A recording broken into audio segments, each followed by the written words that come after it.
Hi, this is Rob again. I wanted to today discuss basically the nature of what magic is, conscious creation again, and I wanted to talk a little bit about charging oils, crystals, why we do this, what it's used for.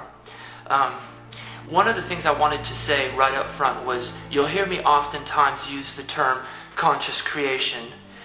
In my vocabulary and my terminology, conscious creation and magic are exactly the same thing.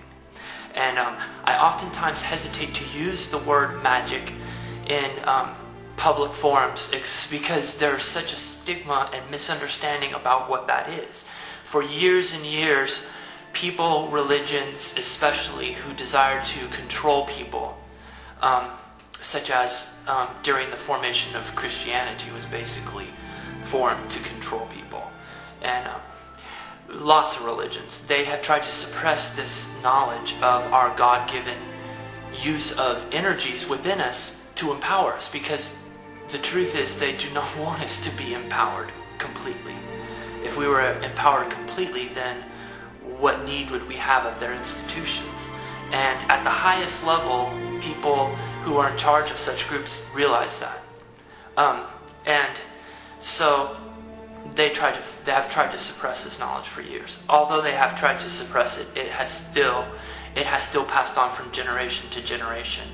And I wanted to talk a little bit about auras, because auras, the auric field that surrounds your body, is basically an expression of this energy. Now, it's not its entirety. And in fact, the auric field, if you kept following your auric field out, there is no end to your auric field. It goes from the more densest layers, the densest being your physical body, and then the other layers of energy that are less dense and more visible to people who can see auras. And there are other layers beyond that. And finally, there are such subtle layers of energy of your aura that are very difficult to perceive, even psychically, because they are so subtle, but they're still there. And all of the auras of every person, every object in the universe, basically is connected subtly, because we are all one, and that's the truth.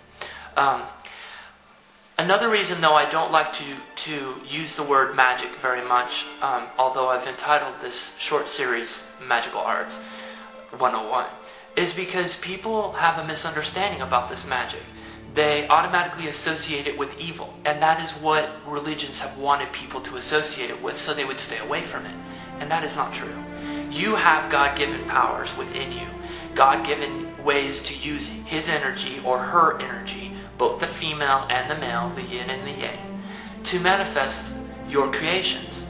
Now, the most basic, mundane definition of the word magic is consciously creating a manipulation or change within your environment. Now, everybody does that anyways. I made coffee this morning. The coffee did not exist before I made it. I took all of the steps and physically manipulated my environment to create something that I desired. That is a mundane example of magic. And so people always practice magic. They change their environments all the time, but they don't call it magic. But it is. That's exactly what it is. And there are more subtle ways to do this by using your energy within yourself that is God-given to also create the circumstances of your life and manipulate your surroundings in such a way to express the creative aspect of the universal consciousness, which is what we're doing. We are all creators, and this is another way to create.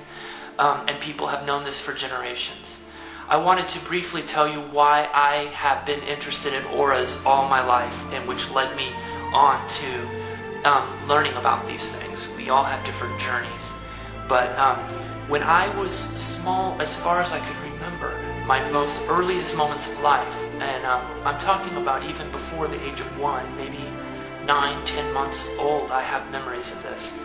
All the way up until the age of 5, I had seen auras. And I had seen light around everybody, and even animals, and sometimes plants. I had seen it, and I thought everybody could see it. You know, if you're born into this world and you see things, you assume as a child everybody can see them too. Now, I didn't see them continuously. I saw auras. I remember sitting down at the age of 3 and looking at my parents and my baby sister and staring at their bodies, and then I see their light, and slowly I start to see it, and that was just common for me. One evening, I was 5 years old, and my mother put me into bed, and I had been laying there for about 15 minutes in the dark, and one of the pictures on my wall just fell down for no reason. I guess it wasn't up very securely. Fell down and crashed, made a loud noise, and I was scared, and I sat up in bed, and I thought somebody was in my room. And my mother from the living room, who was watching television, she heard the crash too, and came into the room, and actually she didn't walk right in the room. My door was open, the hallway was dark, and I was sitting up in bed. She walked up to the doorway, and she was very quiet because she didn't know what the noise was and if I was asleep, so she didn't just barge in the room. She quietly walked up to the darkened doorway, and standing there, her silhouette was there, and I couldn't see who she was. But as I stared at her silhouette to try to see who it was, her light I saw her light. At the time, her aura was very orange and red, and I saw it, and it startled me, you know, and my mom said, it's just me, I wanted to know what the crash was. And I told her, I said, I just got scared because I saw your light, and I didn't know who you were. And she asked me, well, what do you mean your light? And, you know, and ever since that moment, I realized everybody doesn't see it. And at that time, it took about 2 or 3 months, and I stopped seeing it too. And I think it was because, as we discussed it in our family, we didn't know what it was, and I figured I wasn't supposed to be seeing this now, and so I stopped seeing them for many years, and I've had to practice and practice again in order to regain some of it, and I haven't regained that completely. But because that happened to me early in life, I know for myself that there is an energy that surrounds people. And in Carillion photography, now if you want to look it up on the internet, there is ample evidence that there really is a magnetic energy that surrounds everybody. And this is the energy you use and harness during magic. That is what we do. You can direct that energy with your thoughts because it is connected to you. You can change the color of it with your intentions. You can focus it, you can harness it, and you can release it and send it out so that that energy will eventually condense again into the physical realm. It builds up in the higher realms like the astral and the mental, and eventually condenses again to the physical realm into what you have put into that energy. And that is the nature of magic. There are several ways you can store that energy. And one of the ways that ancient people a long time ago through meditation realized that you could store it is through the use of crystals. This crystal is an amethyst, which is a crystal. I have 2 types of crystals that I work with exclusively because there are things in their nature that I want to incorporate into my life.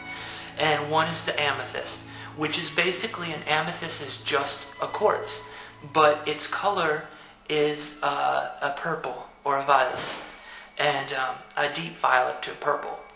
And that energy, it vibrates in a certain level. But one of the reasons why crystals are so important is because the molecules of crystals and the atoms and the molecules are totally lined up in a symmetrical